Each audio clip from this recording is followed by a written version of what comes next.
We're off to the camp in the country, hooray, hooray. We're off to the camp in the country, hooray, hooray. Irish stew for dinner and maple pie for tea. Roly-poly in your belly, hip, hip, hip, hooray. We're off to the easy road. It took a while to get used to people here, to get used to the way to tune your ear to the sound of the Scottish language, you know what I mean? I remember one time taking a cab up to what was called Bird's Pub. It's not even there anymore. And the cabbie was talking to me and I kept saying to him, what? And he said, are you deaf?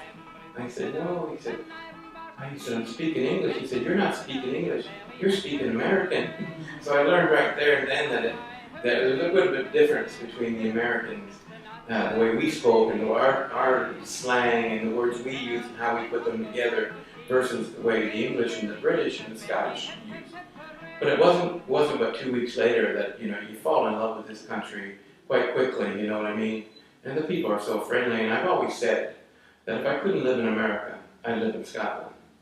The Scottish people, if you said to them, could you tell me where this is? They'd say, jump in the cab, I'll take you there. So that's the kind of heart that the Scottish have. Oh, the maid was young and pretty, and she came down from the city. And maybe 'twas a pity that she left old Glasgow. She met the son of Uncle Sammy from the Harrow I thoroughly enjoyed the time I spent here, and I think I would have liked to have spent another couple of years, but it had not been for my family and the health condition of my son. I would have brought them, tried to get him over here at that point in time. I'd have stayed definitely. Because my father was Irish, you know, and to me, Scotland and Ireland, they're a lot alike. And I enjoyed it. I enjoyed just the people, you know, really friendly. Never had any negatives at all. He said he'd like to thank her for those moments by the shore. Said his daddy was a banker, so she loved him more and more. You could see he was a ranker by the rings upon his sleeve. She wanted rings upon her fingers, but he was just on leave. So while you wet your whistle. Well, basically we're coming to the end of the project now. We've been working on a paper chain that is going to resemble a chain that is that you see in the dockyards, and this is going to be attached to a big anchor in the Borough Hall. We've used the Dunoon Observer paper because it was actually publishing at the time, and it covered a lot of the events, a lot of what people disapproved of, were angry about. There was a lot of people protesting, so it's very symbolic that we're using the Dunoon Observer newspaper. And what we've done is we have got the children here to draw from the American perspective. So we've got the link from Scotland and the link from America to cover this 30-year period. It's up the Clyde come London, the support the partying, but do the damn sight quicker when we come in the stang. Up to the neck and sludging through, it barely stops your swing. We are the Glasgow Eskimos. Hello! The children have been doing lots of drawings. They've been doing taxis, like the New York yellow taxis. They've been doing eagles. They've been doing the stars and striped flags. And what else have we been doing over there? Mickey Mouse. Mickey Mouse. Sweet donuts. Donuts. And sweets. And sweets. And what else? Submarines. Submarines. USA. Space, like from the mascot. Yes. Planes. And Dollars. dollar signs. Car badges. Everything. We'll get that Yakko London, we'll steer them body blows. We are the Glasgow Eskimos. There's dredgers and there's sludgy boats to keep the river clean. You lift your horn and through the chain, you can't find what I mean. But why in the hell has the Holy Loch been left inside the scheme? We are the Glasgow Eskimos. Hello, hello, we are the Eskimos. Hello, hello, the Glasgow Eskimos. We'll get that Yakko London, we'll steer them body blows. We goes. What's spending money around me, what's spending money a tear? What's thought to do this kind of war, will stop the money where? Oh, get your harpins ready, he's coming off for air. We are the Glasgow Eskimos. There's a high road to go. I feel like we connected with the Scottish in just a beautiful way, and I feel like myself I became one. It wasn't without trying. Just the people were so friendly and loving and welcoming. And I was about 18 years old when I came over here, and I met some Scottish women that were dating gentlemen off this ship, and they just took me under their wings and showed me how to live here and how to shop and spend money. They made it very, very comfortable. I feel like we help the economy here by renting the houses and shopping locally and renting locally the homes. Fan the bomb and blow the beast, take some other hotter place. It's to hell with Polaris or the pure old human race. Fan the bomb and blow the beast, take some other. It was very different. I come from Ohio. The only thing that I found probably more so was more rain as opposed to the cold and wet of Ohio. But you adjust to it and make yourself home. In our cases, we knew and most of us were going to be here for a while, so you made the best of what you had. And I had to find living quarters for my family so that I could bring them over. We're not on the target. We're not on the target. The people were really neat.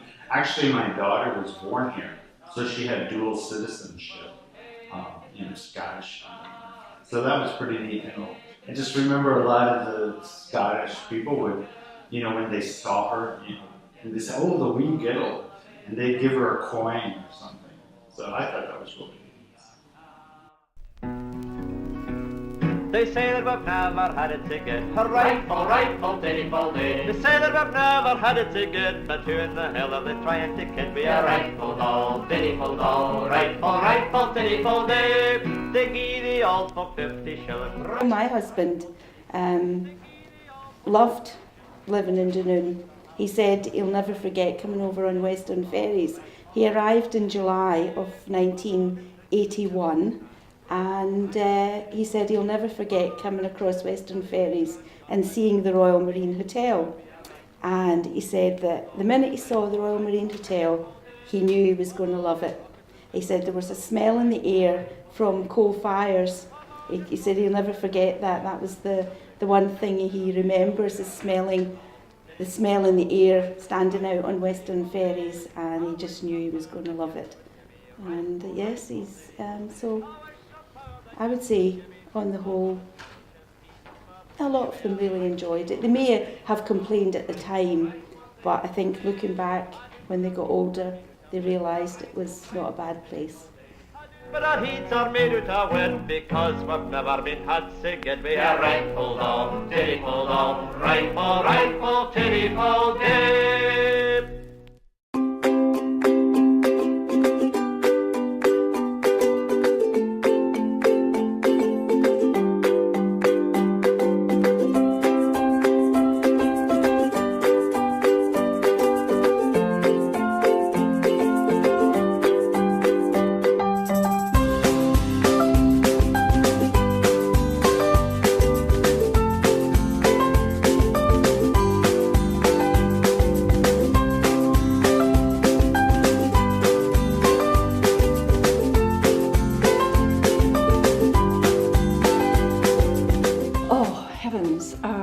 I met the Americans through the Scottish American Wives Club.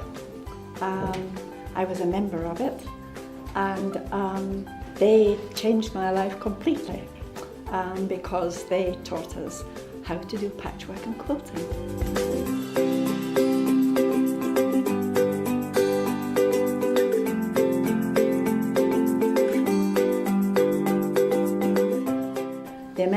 Americans are a very gregarious lot, as you probably know, or have found out.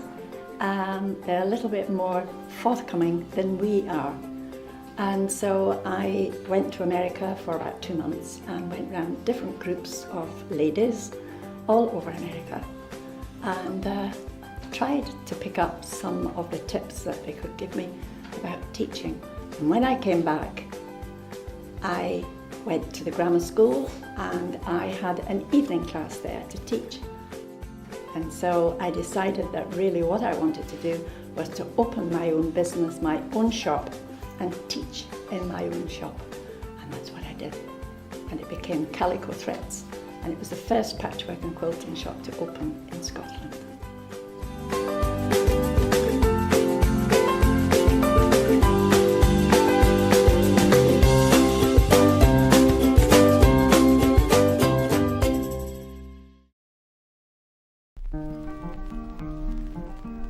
There's a high road to Gourock and a ferry to Dunoon, and the world will be watching when we're marching through the town. Ban the bomb and lift the base till it's sunk without a trace. Put the yanks into orbit, for there's plenty room and space. You may come frae Odessa, mate, frae Baltimore or Perth, but the threat to Polaris marks a country o' the earth. Ban the bomb and blow the base, far away outer space. It's to hell with Polaris or the peril human race. Okay. Well, since we knew that we were doing it, I've been looking forward to it an awful lot, because I mean, at home I have some felt and things, and I've always been sewing a wee bit. So when I knew that we were going to do it today, straight away I was in practicing and all, so I'm like, yeah, I knew basically everything, so I'm teaching everybody kind of. It's to hell with Polaris or the peril human race. For as I come by sandbank, by sandbank, by sandbank, as I come by sandbank, I heard a Yankee cuss. Oh, deal take the marchers, the marchers, the marchers. Oh, deal take the marchers, they've got it in for us. Oh, deal take the marchers, the marchers, the marchers. Deal take the marchers, they've got it in for us. Well, we've learned a lot more about like history of Dunoon, because before this we knew about some of the stuff, but now we know a lot more. But if we dinna shift them, I shift them. But if we dinna shift them, we'll get me piece of tar. Hooray, not on the target. Hooray. Everyone got along really well. The Scottish people were very friendly. The American people were very friendly. The submarine community was generally a very, very, very high class, very intelligent, very disciplined group of people.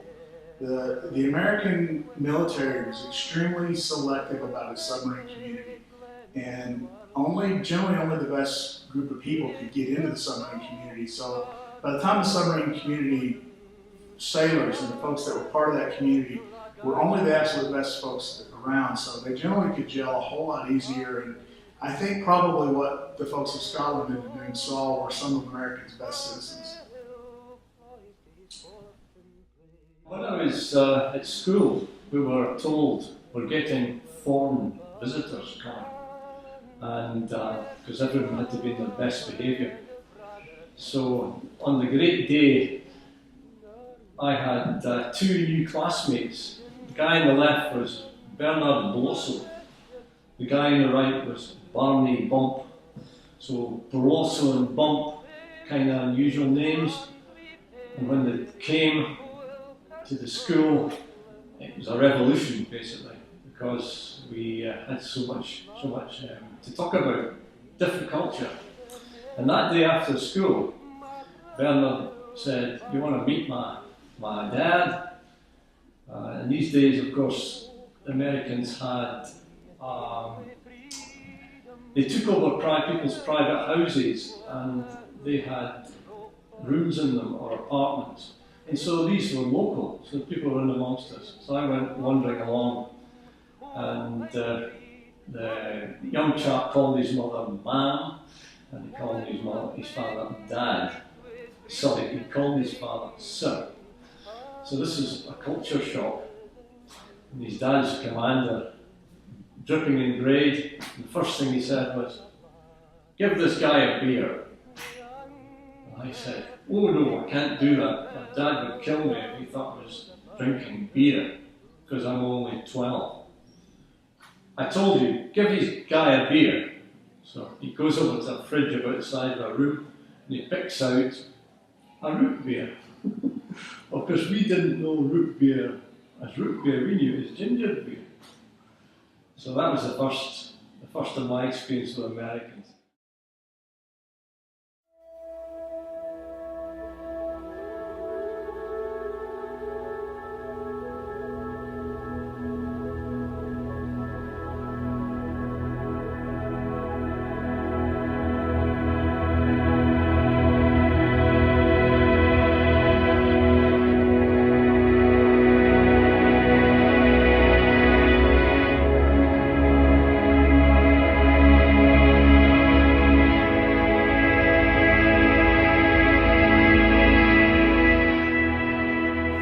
It said Holy Loch, Scotland on it, and I went to the atlas and I looked up, tried to find out where Holy Loch was. Holy Loch is not listed in the atlas, by the way, so I just knew I was going to be in Scotland somewhere. And I flew out from New York in March, flew over, and I was kind of expecting to be landing somewhere in northern Greenland.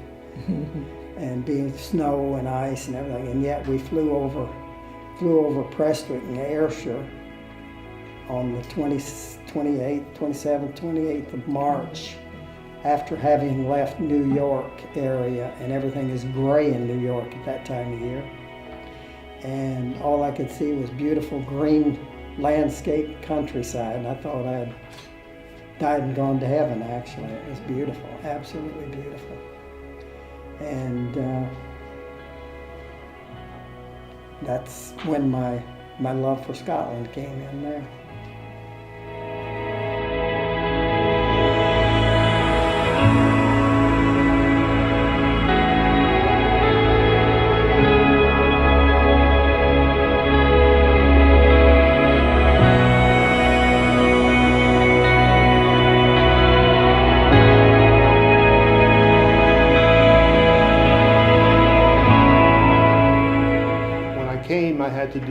I was scheduled to be here for 3 years, and when the 3 years was up, I was married, and my wife was expecting our first child, so we stayed. Basically, it was a personal decision.